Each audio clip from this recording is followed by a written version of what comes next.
മഹാരാഷ്ട്രയിലെ പൂനെയിൽ ഹെലികോപ്റ്റർ തകർന്ന് 3 പേർ മരിച്ചു. ഭൗദാൻ പ്രദേശത്ത് ഇന്ന് രാവിലെയാണ് അപകടമുണ്ടായത്. ഓക്സ്ഫോർഡ് ഗോൾഫ് ക്ലബ്ബിൽ നിന്ന് പറന്നുയർന്ന ഹെലികോപ്റ്റർ നിമിഷങ്ങൾക്കകം അപകടത്തിൽപ്പെടുകയായിരുന്നു. പ്രദേശത്തുണ്ടായിരുന്ന കനത്ത മൂടൽമഞ്ഞ് ഹെലികോപ്റ്റർ തകരാൻ കാരണമായിട്ടുണ്ടാകുമെന്നാണ് പ്രാഥമികമായ നിഗമനം. അർജുൻ പീതാംബരൻ വിവരങ്ങളുമായി ചേരുകയാണ്. അർജുൻ, ആരൊക്കെയാണ് ഈ ഹെലികോപ്റ്ററിൽ ഉണ്ടായിരുന്നത്?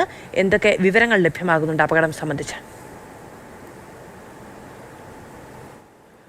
മാധു, ഈ ഹെലികോപ്റ്ററിൽ ഉണ്ടായിരുന്ന 2 പേർ പൈലറ്റുമാരാണ്, മറ്റൊരു എഞ്ചിനീയർ കൂടി ഉണ്ടായിരുന്നു. ഈ 3 പേരാണ് ഇപ്പോൾ മരണം സംഭവിച്ചിരിക്കുന്ന ഈ 3 പേരുടെയുമാണ്. ഒരു ഹെറിറ്റേജ് ഏവിയേഷൻ എന്ന് പറയുന്ന ഒരു സ്വകാര്യ കമ്പനിയുടെ ഹെലികോപ്റ്റർ ആയിരുന്നു.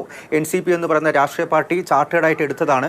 ആ ചാർട്ടേഡ് ആവശ്യങ്ങൾക്ക് വേണ്ടി മുംബൈയിലേക്ക് യാത്ര തിരിച്ചതായിരുന്നു. പൂനെയിൽ നിന്ന് ഈ ഭൗദാൻ എന്ന് പറയുന്ന പ്രദേശത്ത് നിന്ന് അവിടെ ഓക്സ്ഫോർഡ് ഗോൾഫ് ക്ലബ്ബിൽ നിന്നും പറന്നുയർന്ന് അവിടെ വലിയ രീതിയിലുള്ള മൂടൽമഞ്ഞുണ്ടായിരുന്നു. ഈ ടേക്ക് ഓഫ് ചെയ്യുന്ന സമയത്ത് നിയന്ത്രണം നഷ്ടപ്പെട്ടതാണ്. തൊട്ടടുത്ത സമയത്ത് തന്നെ ഇത് തകരാൻ കാരണമായതും തകർന്ന ഉടനെ തന്നെ അതാകെ തീ കത്തി പടരുകയായിരുന്നു. അങ്ങനെയാണ് ഈ 3 പേരുടെയും അതിദാരുണമായിട്ടുള്ള മരണം സംഭവിച്ചിരിക്കുന്നത്. ഈ പ്രദേശത്ത് ആദ്യം ഈ ഏവിയേഷൻ അതോറിറ്റികളും അതുപോലെ തന്നെ പോലീസ് ഉദ്യോഗസ്ഥരും എത്തിയായിരുന്നു ഫയർ എഞ്ചിൻ കൊണ്ടുവന്ന് വെള്ളമടിച്ച് ഈ രക്ഷാപ്രവർത്തനം എല്ലാം തന്നെ ആദ്യം നടത്തിയത്. 3 പേരെയും ആ പ്രദേശത്ത് നിന്നും ജീവനോടെ കണ്ടെത്തിയിരുന്നെങ്കിലും പിന്നീട് ആശുപത്രിയിൽ എത്തിച്ചാണ് ഈ 3 പേരുടെയും മരണം സംഭവിച്ചിരിക്കുന്നത്. ആദ്യം 2 പൈലറ്റുമാരും മരണത്തിന് കീഴടങ്ങിയായിരുന്നു.